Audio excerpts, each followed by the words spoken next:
Jay-Z's label Roc Nation got legal justice for a 12-year-old that was arrested when he wouldn't stand for the Pledge of Allegiance. We'll tell you what went down. That plus a new study came out that implies self-driving cars might be racist. And we get a first look at Mindy Kaling's new movie. It's all coming up. This is Relevant Daily. Relevant Daily. Hey everyone, I'm Cameron Strang. Welcome to Relevant Headquarters and welcome to Relevant Daily, where we bring you what you need to know today at the intersection of faith and culture. Before we get into those stories, I want to tell you that today's episode is brought to you by World Vision and their Global 6K for Water. It's a one-day event where people from all over the world walk and run 6K in their own neighborhoods to bring lasting clean water to children in need. Every step you take is one they won't have to. When you walk or run World Vision's Global 6K for Water, you provide life-changing water to one person in need through your registration fee. So no matter where you walk or run, you'll be celebrating lives changed. How cool is that? The event takes place on May 4th, and our whole team here at Relevant is running it, and we'd love for you to run it with us. Whether you're in Orlando, where we are, or across the country, you can join Team Relevant by visiting worldvision6k.org/relevant. I started training today, and it's not going well so far, I'll just tell you that. But join us, you can walk or run the Global 6K. We're really excited to partner with World Vision for such a good cause. Okay, to tell us about those stories, joining us once again is our senior editor, Tyler Huckabee. Welcome, Tyler. Hey, Cameron. Hey, everybody. All right, so tell us what's going on with Roc Nation. All right, so it started off with this 11-year-old named Jamari Tabbitt. Jabari lives there in Florida. There was a substitute teacher at his school, and Jabari refused to stand for the Pledge of Allegiance. He said that he thought the flag was racist. This got him into a pretty hot debate with the substitute teacher. They went back and forth. Things started to escalate a little bit. A school resource officer was called in, and he actually arrested Jabari for, and this was the actual charge, resisting officer without violence and disrupting a school function. He was transported from the school to a juvenile assessment center. That case you may have heard about, got a lot of national attention as sort of a free speech issue and an issue of patriotism. But there was a lot of confusion around it initially, and I think this is where we started to see the road to Jay-Z and Roc Nation getting involved. Some of the conversation involved phrases like, he was arrested because he wouldn't say the Pledge of Allegiance. That's not strictly speaking true. That's not why he was arrested. There was some sort of fight that broke out, not a physical fight, but sort of a verbal, a lot of verbal tension, which is why Jabari ended up being arrested. So it didn't exactly raise questions about free speech, but it did raise a lot of questions about the over-policing of schools, especially when it comes to young kids of color who are subjected to a lot of times stricter discipline. And there's research on this, stricter disciplinary measures for the same things that their white peers are faced with at the classroom. That's what I thought when I heard this news, is like, if I was insubordinate to a substitute teacher or something in class, you'd get sent to the principal's office and get detention.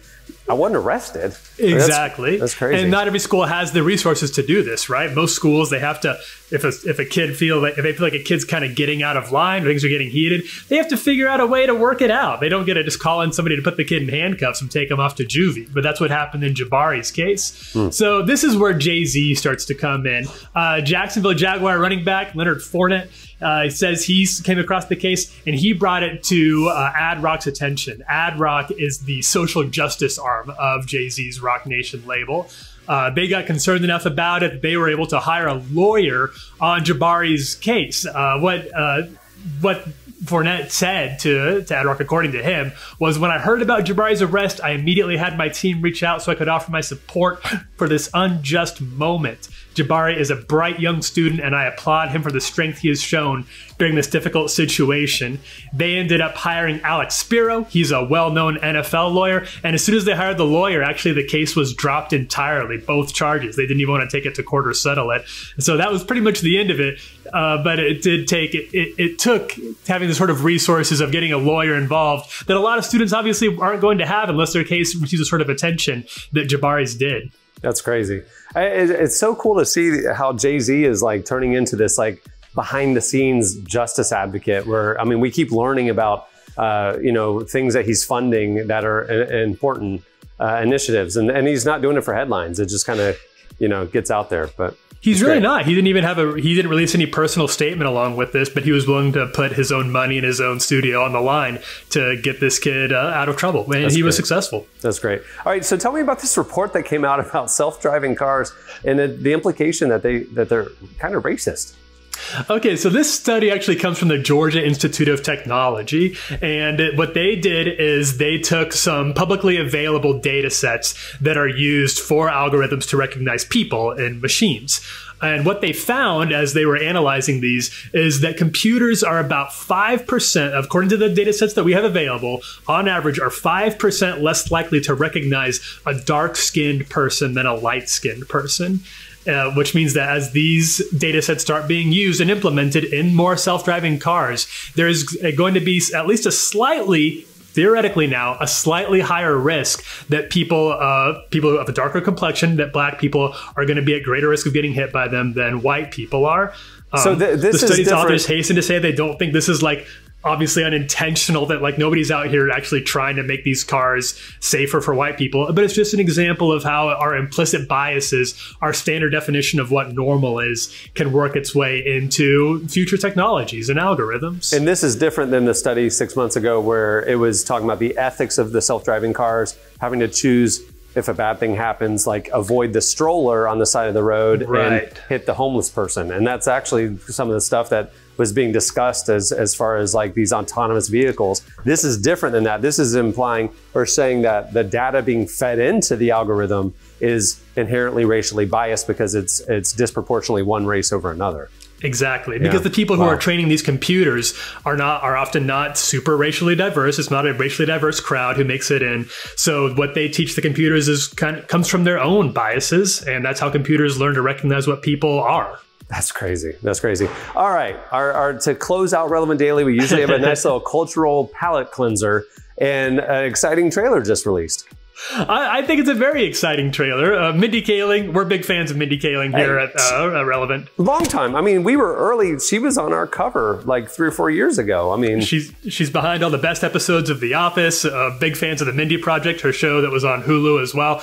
And she wrote a movie that she's co-starring in with Emma Thompson. This movie raised a lot of eyebrows at Sundance, where it got a lot of rave reviews. Amazon bought it from there for $13 million. That's a record, $13 million. And the first trailer just dropped today. Here's a little look at it.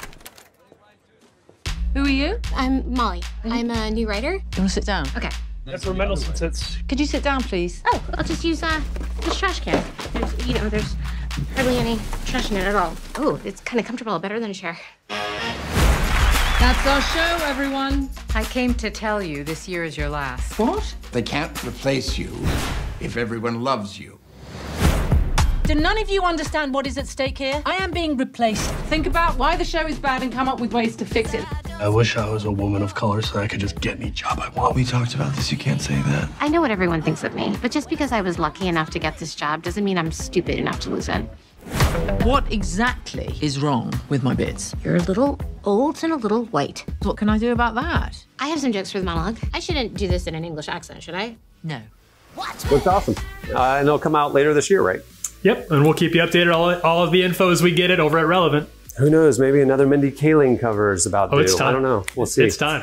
All right. Well, for that and a whole lot more, stay tuned with us throughout the day. Follow us on Twitter at Relevant, on Instagram at Relevant Magazine, and and obviously on Facebook. I didn't want to exclude Facebook. And then obviously everything we're doing you can find at the newly redesigned homepage at relevantmagazine.com. All of the latest updates throughout the day, features from the magazine and website, our latest audio and video. We're doing a lot every day. Check out relevantmagazine.com. Hey, while you're over there, you can actually subscribe to Relevant right now. There's a special deal, a special sale going on for Relevant Daily viewers. You can get 6 months of Relevant for only $6 if you go to relevantmagazine.com/daily sale.